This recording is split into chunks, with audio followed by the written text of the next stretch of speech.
Hello દોસ્તો, જય જોહાર, જય આદિવાસી. તો હું જઈ રહ્યો છું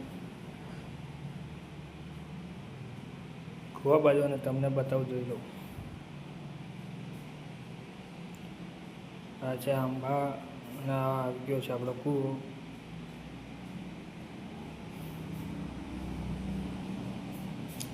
આ બાજુ કરેલું છે ગાય ભેંસ માટે ચારો, તમે જોઈ શકો છો. હવે તમને બતાવું શાકભાજી. આ છે આપણું શાકભાજી, રીંગણા, મરચાં, ગવાર, ભીંડા વગેરે ખાવા માટે કરેલું છે.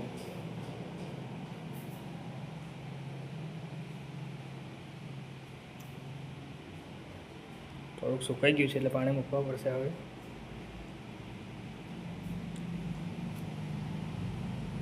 અહીં ગવાર છે.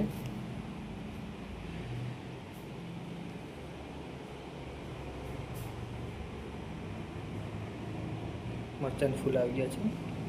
ચાલો દોસ્તો, હું તમને બતાવું હવે મગનું ખેતર. તો હું જઈ રહ્યો છું મગના ખેતર પર.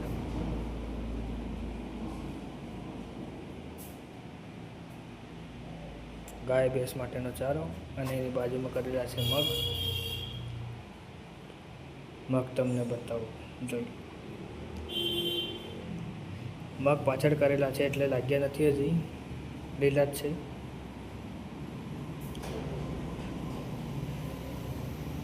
ચાલો તમને બતાવું હવે બીજા ખેતર બાજુ. હું જઈ રહ્યો છું મગના બીજા ખેતરમાં, ત્યાં મગ જોવા માટે.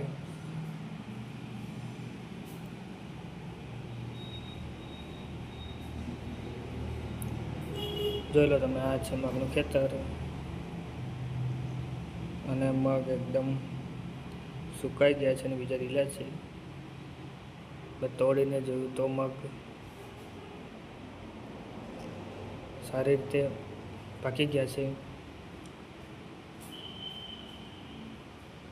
આ છે આપણા મગ જોયા પછી હવે 2-3 દિવસમાં એને વેડી લેવામાં આવશે, પછી સાફ કરીને ખાવામાં ઉપયોગ કરવામાં આવશે. તો ચેનલને સબસ્ક્રાઈબ કરી લેજો, વિશાલ ચારેલ ઓફિશિયલ યુટ્યુબ ચેનલને. તમને આવા નવા વિડીયો જોવા મળી જશે.